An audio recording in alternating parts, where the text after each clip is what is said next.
Hello दोस्तों, आप सभी का स्वागत है एनिमे की इस दुनिया में। तो इस एपिसोड के स्टार्टिंग में एलेनोर को एक बबल में कैद दिखाया जाता है। आगे एनोस के पूछने पर एलेनोर बताती है कि वो एक ह्यूमन स्पेल है जो हीरो एकेडमी के सभी स्टूडेंट्स को अपने मैजिक से कंट्रोल करती है, जिससे एनोस समझ जाता है कि वही है जो हीरो कानून के सभी पुनर्जन्म वाले रूप को हील कर रही है। लेकिन एनोस को इस बात से कुछ ज्यादा टेंशन नहीं होती है, बल्कि उसे टेंशन होता है उस खतरनाक स्पेल का जिसे जेसिका ने एक्टिवेट किया है। वो तो अभी क्योंकि एनोस ने टाइम को रोक रखा है, इसीलिए स्पेल का कोई असर नहीं हो रहा है। मगर जैसे उसने टाइम को फिर से स्टार्ट किया तो सारे स्टूडेंट्स जेसिका के स्पेल की वजह से एक एक करके ब्लास्ट होने लगेंगे, जिस पर एलेनोर कहती है कि अगर तुम मुझे यहाँ से बाहर निकालते हो तो मैं जेसिका के स्पेल को डीएक्टिवेट कर दूंगी। जिसे सुनकर एनोस तुरंत एलेनोर को उस गोले से बाहर निकालता है और बाहर निकलते ही वो तुरंत जेसिका के स्पेल को डीएक्टिवेट करते हुए सभी स्टूडेंट्स को फिर से नॉर्मल कर देती है। जिसके बाद एलेनोर कई सारे जेसिकास को रिवील करती है जो कि बबल्स में कैद थे, जिसे देखकर एनोस समझ जाता है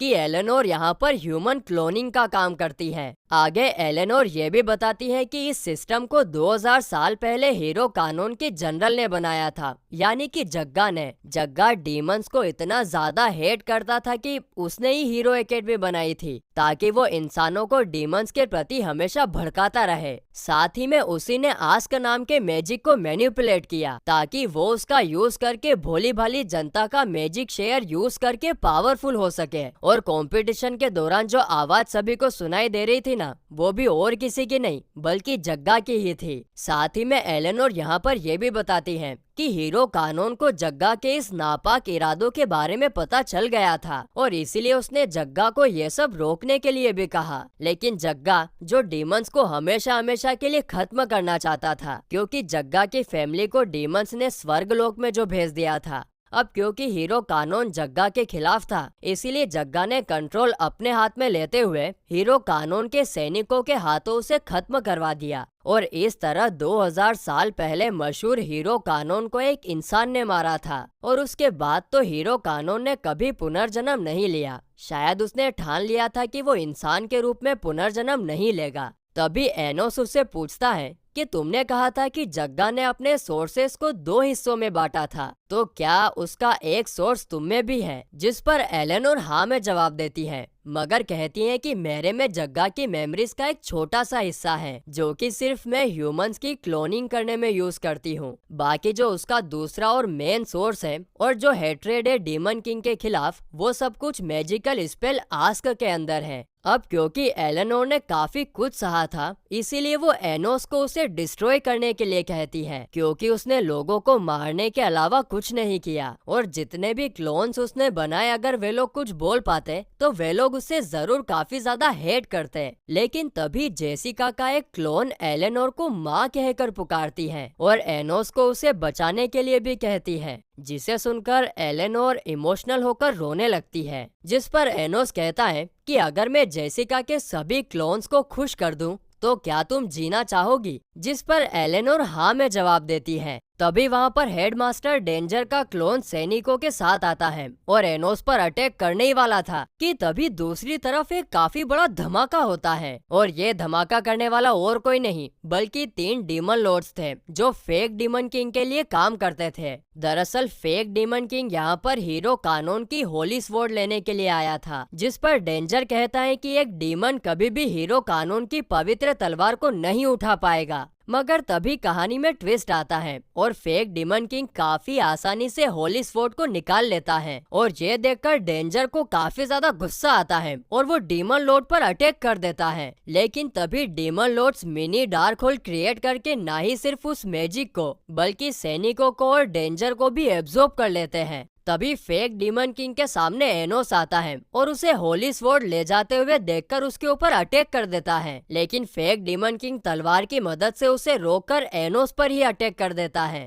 पर एनोस भी उस अटैक से अपनी डिमोनिक आइज का यूज करके बच जाता है। जिसके बाद फेक डीमन किंग अपने डीमन लॉर्ड्स के साथ जाते हुए एनोस से कहता है कि ये दुनिया डीमंस को बिलोंग करती है, इसके बाद सीन शिफ्ट होता है और हम फेक डीमन किंग को प्रजा को भाषण देते हुए देखते हैं, जिसमें वो उन्हें बताते हुए कहता है कि 2000 साल पहले मैंने दोनों वर्ल्ड्स को सेपरेट करके काफी बड़ी गलती की थी, क्योंकि ह्यूमंस पिछले 2000 सालों में भी बिल्कुल नहीं बदले हैं, और इसीलिए आज मैं द डीमन किंग सभी को आदेश देता हूँ ह्यूमंस के खिलाफ लड़ने के लिए। आज हम ह्यूमंस का नामो निशान मिटा देंगे। जिसे सुनकर प्रजा काफी ज्यादा खुश होती है, क्योंकि उन लोगों को फाइनली उनका डीमन किंग मिल गया है। लेकिन उन्हें क्या पता कि ये साला फेक डीमन किंग है। तो दूसरी तरफ मेलहेस और आइविस दो डीमन लॉर्ड के साथ एनोस से मिलने के लिए आते हैं। वो उसे बताते हैं कि फेक डीमन किंग ने इंसानों के खिलाफ जंग छेड़ दी है, जिनसे लड़ने के लिए हेडमास्टर भी अपने सैनिकों के साथ निकल चुका है। अब ये सुनकर एनोस कहता है कि मैंने ये लड़ाई 2000 साल पहले अधूरी छोड़ दी थी, और इसीलिए तुम लोग इस लड़ाई से दूर रहो, मैं सब कुछ संभाल लूंगा। जिस पर मेलहेस कहता है कि माय लॉर्ड प्लीज ऐसा मत कीजिए, हमें उनके साथ लड़ने के लिए ऑर्डर दीजिए। तभी रूम में साशा, मीशा, फैन क्लब की सारी लड़कियां और ले भी इंटर होते हैं। दरअसल उन लोगों ने भी एनोस के साथ इस लड़ाई को लड़ने का मूड बना लिया था, जिसे देखकर एनोस काफी ज्यादा खुश होता है और बताता है कि कुछ टाइम के लिए आराम कर लो, हम लोग कल सुबह निकलेंगे। जिसके बाद हम मीसा को उदास खड़े हुए देखते हैं। उसे चिंता हो रही थी कि कहीं इस लड़ाई में उसे या फिर उसके दोस्तों को कुछ हो ना जाए, जिस पर ले वहां आकर उसे बताता है कि ये लड़ाई 2000 साल पहले की लड़ाई के मुकाबले कुछ भी नहीं है, इसीलिए तुम चिंता मत करो। जिसे सुनकर मीसा को थोड़ा बहुत अच्छा लगता है। तभी ले उसके गले को टच करता है, जिसे देखकर मीसा को लगता है कि ले उसे किस करने वाला है, और इसीलिए रिएक्शन में वो भी उसे किस करने के लिए आगे बढ़ती है। लेकिन नहीं, यहाँ पर ले मीसा के पहने हुए लॉकेट का एक साइड निकालकर खुद पहन लेता है, यानी कि वो मीसा को प्रपोज कर रहा है, जिसके बारे में हमें पिछले एपिसोड में मीशा ने बताया था।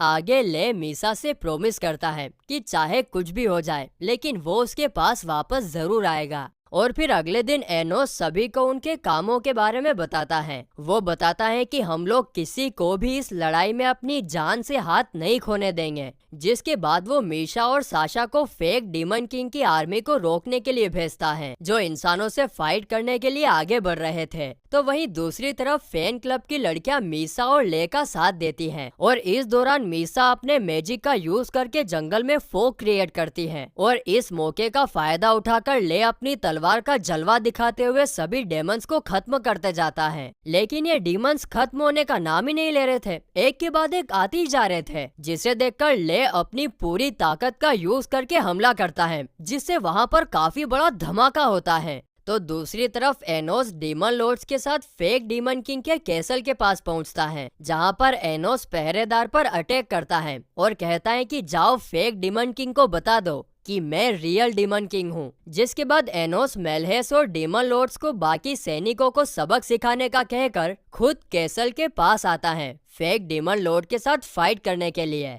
तभी अचानक से कैसल के दरवाजे खुलते हैं और दूसरी तरफ मीसा एनोस को बताती है कि ले अचानक से कहीं पर गायब हो गया है। वहीं मेलहेस एनोस को बताता है कि उसने बाकी के डीमन लॉर्ड्स को पकड़ लिया है, लेकिन उनकी सोर्सेस उनकी बॉडी में नहीं है। जिसे सुनकर एनोस को कुछ तो याद आता है और वो समझ जाता है कि फेक डीमन किंग कैसल में नहीं है। तो दूसरी तरफ हम फेक डीमन किंग को कहीं पर जाते हुए देखते हैं, लेकिन तभी बीच रास्ते में ही डार्क मैजिक की दीवारें क्रिएट होती हैं, जो ह्यूमंस और डीमंस को सेपरेट करती हैं। और ऐसा करने वाला और कोई नहीं बल्कि एनोस था। उसने समहाउ फिगर आउट कर लिया था कि फेक डीमन किंग यहाँ पर जरूर आएगा। अब एनोस को देखकर फेक डीमन किंग हीरो कानून की होली स्वॉर्ड समन करके एनोस पर अटैक कर देता है, जिसे एनोस काफी आसानी से रोक भी लेता है। मगर उसे डीमन किंग की बॉडी पर कोई चमकदार चीज दिखती है। वो तुरंत उस चीज को छीन लेता है, और वो चीज और कुछ नहीं बल्कि वही लॉकेट था जो ले ने मीसा से लिया था। जिससे वो और हम समझ जाते हैं कि फेक डीमन किंग और कोई नहीं बल्कि ले है, जो हीरो कानून के मेन सोर्स का पुनर्जन्म है। और देवारा देवारा देवारा देवारा, बाप रे बाप, ये क्या हो गया? एक सेकंड में हालात बदल गए, जज्बात बदल गए, पता नहीं क्या क्या बदल गया। जिसे सुनकर फेक डीमन किंग अपना मास्क उतारता है और वो सच में ले ही निकलता है। मैं तो तुझे भोला मानुस समझता था रे, तू तो रावण निकला। आगे वो एनोस से पूछता है कि तुमने मुझे कैसे पहचाना। मुझे तो लगा कि मैं तुम्हें धोखा देने में कामयाब हो गया हूँ। जिस पर एनोस कहता है कि मुझे तुम पर उसी वक्त शक हो गया था जब तुमने इन लॉकेट्स को सिंगल सेल नेकलेस कहा था, जो कि सिर्फ और सिर्फ 2000 साल पहले पाए जाते थे। यानी कि तुम्हें अपने पास्ट के बारे में सब कुछ याद था, लेकिन तुमने मुझे कुछ नहीं बताया। और हाँ, दुनिया में सिर्फ ऐसे 2 ही लोग हैं जो होली स्वॉर्ड को उठा सकते हैं, एक तो शिन और दूसरा हीरो कानून। शिन काफी वफादार है और वो मुझसे कभी झूठ नहीं बोलेगा, इसीलिए मैं समझ गया था कि तुम ही हीरो कानून के पुनर्जन्म हो। लेकिन मुझे एक बात समझ में नहीं आ रही कि तुमने ये सब मुझसे छुपाया क्यों और डीमन के रूप में पुनर्जन्म क्यों लिया।